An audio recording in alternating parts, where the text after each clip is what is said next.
வணக்கம் மக்களை, சற்றுமுன் கிடைத்த தகவல் ஒன்றை பார்க்க போகிறோம். அதிமுகவின் வேட்பாளர்கள் அனைவரும் ஓபிஎஸ்க்கு ஆதரவு. திடீர் தகவல். இந்த ஒரு தகவலை பற்றி தான் நாம் பார்க்க போகிறோம். தகவலை பார்ப்பதற்கு முன்னதாக நீங்கள் நம்மளுடைய சேனலுக்கு புதிய பார்வையாளர்களாக இருந்தீர்கள் என்றால் மறக்காமல் நம்மளுடைய சேனலை சப்ஸ்கிரைப் செய்து வைத்துக் கொள்ளுங்கள் மக்களே.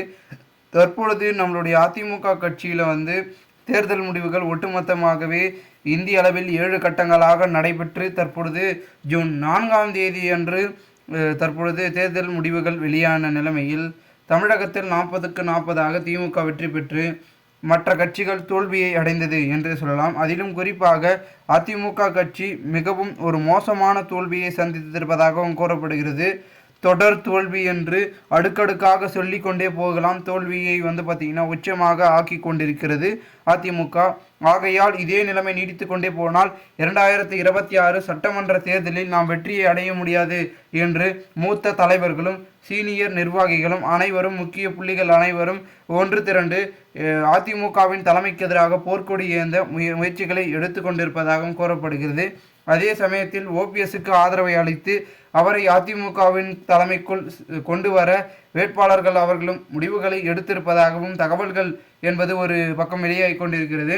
இந்த ஒரு சூழலில் மிக பெரும்பான்மை என்பது ஒரு பக்கம் வெளியாகி கொண்டிருந்தாலும் கூட அதிமுகவில் தற்போதைய சூழல் ஒன்றிணைக்கும் முயற்சி என்ற பேச்சுக்கள் தான் தொடர்ந்து உலா வந்து கொண்டிருக்கிறது என்று பார்க்கலாம்.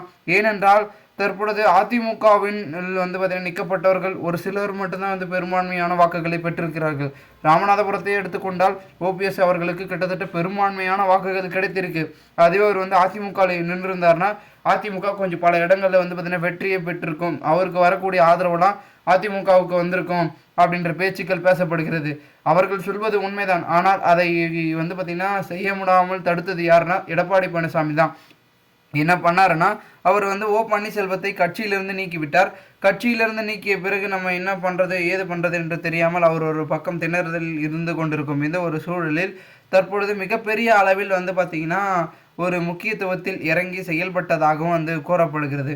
அதாவது குறிப்பாக சொல்ல வேண்டுமென்றால் அதிமுகவிலிருந்து நீக்கப்பட்டவர் என்ன செய்வதென்று தெரியாமல் சுயேட்சை சின்னத்தில் பாஜகவுடன் கைகோர்த்து ராமநாதபுரத்திலும் களமிறங்கினார். தற்பொழுது அங்கே 2வது இடத்தையும் பிடித்திருந்த சூழலில் தற்பொழுது ஓபிஎஸ்ஐ கட்சியில் இணைத்தால் மட்டுமே அதிமுகவுக்கு ஆதரவு பெருகும். ஏனென்றால் தென்மண்டலத்தில் ஆதரவு வெகுவாகவே குறைந்திருக்கிறது.